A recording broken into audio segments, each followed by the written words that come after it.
Hello all, welcome back to our channel. ఇవాల్టి వీడియోలో ఒక హెల్దీ బ్రేక్ఫాస్ట్ రెసిపీ చూసేద్దామా. ముందు రోజే పప్పు నానబెట్టుకొని పిండి రుబ్బుకునే ఓపిక లేదా, అప్పటికప్పుడు ఇన్స్టెంట్గా ఏదైనా బ్రేక్ఫాస్ట్ చేసుకోవాలనుకుంటున్నారా?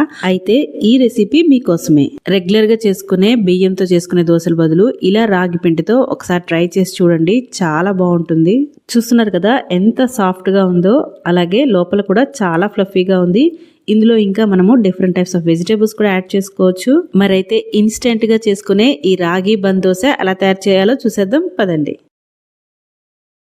ముందుగా దీనికోసము ఒక గిన్నెలో 1 కప్పు రాగి పిండి, అరకప్పు సూజీ రవ్వ అంటే బొంబాయి రవ్వ, పావు కప్పు అటుకులు, ఇంకా అరకప్పు పెరుగు, ఇంకా కప్పు నీళ్లు పోసుకొని మొత్తం కూడా ఒకసారి బాగా కలిపేసుకోవాలి. ఈ పిండి ఎక్కడ ఉండలు లేకుండా మొత్తం అంతా కలిసేలాగా బాగా కలిపేసుకోవాలి. ఇలా మొత్తం కలిసేలాగా ఒకసారి బాగా కలిపేసుకున్న తర్వాత ఇందులో ఇంకో పావు కప్పు వరకు నీళ్ళు పోసుకొని కలుపుకుంటున్నాను.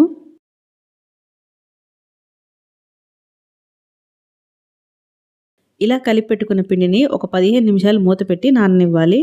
ఈ పిండి నానేలోపు మనం స్టవ్ ఆన్ చేసుకొని ప్యాన్ పెట్టుకొని అందులో 1 టేబుల్ స్పూన్ నూనె పోసుకొని ఇందులో 1/2 టీ స్పూన్ జీలకర్ర, పావు టీ స్పూన్ ఆవాలు, ఇంకా 1/2 టీ స్పూన్ మినపప్పు కూడా వేసుకొని వేయించుకోవాలి. ఇవి కొద్దిగా వేగిన తర్వాత ఇందులో కట్ చేసి పెట్టుకున్న వెజిటేబుల్స్ ఒక్కొక్కటి యాడ్ చేసుకోవాలి. ఫస్ట్ ఇక్కడ నేనైతే ఒక ఉల్లిపాయని సన్నగా కట్ చేసుకొని యాడ్ చేసుకుంటున్నాను. అలాగే సన్నగా కట్ చేసుకున్న బీన్స్ని కూడా యాడ్ చేసుకొని ఒకసారి బాగా కలిపేసుకోవాలి. ఇవి ఎక్కువ వేగాల్సిన అవసరం లేదు, జస్ట్ ఒక 1 మినిట్ అలా ఫ్రై చేసుకున్న తర్వాత సన్నగా కట్ చేసుకున్న పచ్చిమిరపకాయలను కూడా వేసుకొని వేయించుకోవాలి. నెక్స్ట్ ఒక 2 రెమ్మలు కరివేపాకును కూడా వేసుకొని వేయించుకుంటున్నాను. ఇందులో వేసుకునే వెజిటేబుల్స్ అనేది మీ ఇష్టం అండి, మీకు అవైలబుల్గా ఉన్న ఏ వెజిటేబుల్ అన్నా యాడ్ చేసుకోవచ్చు.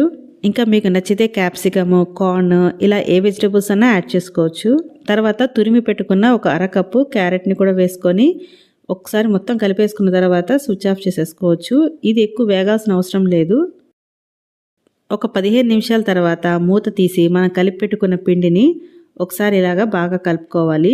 ఇది మరీ గట్టిగా ఉంటే కొద్దిగా వాటర్ యాడ్ చేసుకొని గ్రైండ్ చేసుకోవచ్చు. ఇప్పుడు దీన్ని నేను మిక్సీ జార్లో ట్రాన్స్ఫర్ చేసేసుకొని కొద్దిగా నీళ్ళు యాడ్ చేసుకొని గ్రైండ్ చేసుకుంటున్నాను. నీళ్ళు అనేది మరీ ఎక్కువ యాడ్ చేయకూడదండి, దీని కన్సిస్టెన్సీ కొంచెం థిక్గానే ఉండాలి. ఇప్పుడు దీన్ని మెత్తగా గ్రైండ్ చేసుకుందాము. ఈ పిండిని ఒక బౌల్లోకి తీసుకుందాము. తర్వాత ఇందులో మనం ఇందాక ఫ్రై చేసి పెట్టుకున్న ఆనియన్స్, క్యారెట్ అన్నీ కూడా ఇందులో వేసేసుకోవాలి. కావాలనుకుంటే పచ్చిగా కూడా డైరెక్ట్గా ఇవి యాడ్ చేసుకోవచ్చు, కాకపోతే కొద్దిగా ఇలా ఫ్రై చేసుకొని యాడ్ చేసుకుంటే టేస్ట్ ఇంకా బాగుంటుంది. ఇంకా సన్నగా కట్ చేసుకున్న అల్లం ముక్కలు, అలాగే కొత్తిమీర, ఇంకా సరిపడా సాల్ట్ కూడా వేసుకొని ఈ మొత్తం కూడా కలిసేలాగా బాగా కలుపుకోవాలి. ఇలా కలుపుకున్న తర్వాత ఇందులో ఒక చిటికెడు వంట సోడా వేసుకుంటున్నాను నేను. మీకు కానీ బేకింగ్ సోడా వద్దు అనుకుంటే స్కిప్ చేసుకోవచ్చు. కొద్దిగా నీళ్లు పోసుకొని ఒకసారి మొత్తం కలిపేసుకోవాలి పిండిని. ఇది వేసుకోవడం వల్ల పిండి మరింత ఫ్లఫీగా వస్తుందన్నమాట. రాగి పిండిలో మనకి కాల్షియం, ఐరన్, మెగ్నీషియం, ఫాస్ఫరస్, ఇంకా పొటాషియం, అలాగే B complex, fibre, antioxidants ఇలా చాలా గుణాలు ఉన్నాయి. సో ఏదో ఒక రూపంలో రాగి పిండిని మన ఫుడ్లో ఇంక్లూడ్ చేసుకోవడం చాలా అవసరం. తర్వాత స్టవ్ ఆన్ చేసుకొని ఇలా తాలింపు గిరట కానీ ఏదైనా గుంటగా ఉన్న కడాయి కానీ పెట్టుకోవచ్చు. అందులో కొద్దిగా ఆయిల్ పోసుకొని ఈ పిండిని ఒక గరిటె పోసుకొని మూత పెట్టి లో ఫ్లేమ్ మీద ఉడికించుకోవాలి. ఇలా ఒకవైపు ఉడికిపోయిన తర్వాత దీన్ని మెల్లగా రెండో వైపుకి టర్న్ చేసుకోవాలి. దీన్నైతే లో ఫ్లేమ్ మీద నిదానంగా వేయించుకుంటేనే వేగుతుంది, లేకపోతే మధ్యలో కొంచెం పిండి పిండిగా ఉంటుంది. సో ఇలా రెండో వైపుకు టర్న్ చేసుకున్న తర్వాత మళ్ళీ మూత పెట్టి ఉడికించుకోవాలి. చూస్తున్నారు కదా, ఇక్కడ 2 వైపులా కూడా చక్కగా రోస్ట్ అయిపోయింది. ఇంకా ఇది రెడీ అయిపోయినట్టే. దీన్ని మనము సర్వింగ్ ప్లేట్లోకి తీసేసుకోవచ్చు. మీరు కావాలనుకుంటే ఈ పిండితో నార్మల్ దోశ పెనం మీదన్నా కూడా దోశలా వేసుకోవచ్చు, కొంచెం మందంగా.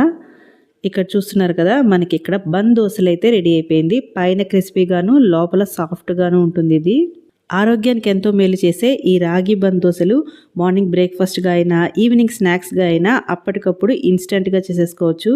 చూస్తున్నారు కదా, లోపల కూడా మనకి చాలా ఫ్లఫీగా వస్తుంది. సో దీన్ని టమాటా చట్నీ కానీ మీకు నచ్చిన చట్నీస్తో సర్వ్ చేసుకోవచ్చు. నేనైతే ఇక్కడ టమాటా పుదీనా చట్నీతో తీసుకుంటున్నాను. ఈ చట్నీ ఆల్రెడీ మన ఛానల్లో నేను అప్లోడ్ చేశాను, మీరు కానీ చూడకపోతే ఒకసారి ఛానల్లోకి వెళ్ళి విజిట్ చేయండి. అంతేనండి, టేస్టీ రాగి బన్ దోశలు అయితే రెడీ అయిపోయినాయి. మరి ఈ హెల్దీ బ్రేక్ఫాస్ట్ రెసిపీ మీకు నచ్చినట్లయితే వీడియోని లైక్ చేసి మీ ఒపీనియన్ని కమెంట్ చేయండి. ఇంకా ఈ రెసిపీని మీ ఫ్రెండ్స్ అండ్ ఫ్యామిలీ మెంబర్స్కి షేర్ చేయండి. ఇలాంటి ఇంట్రెస్టింగ్ రెసిపీస్ కోసం మన ఛానల్ని సబ్స్క్రైబ్ చేసుకోండి. మరో ఇంట్రెస్టింగ్ రెసిపీతో మళ్ళీ కలుసుకుందాం. Thank you for watching. Have a nice day.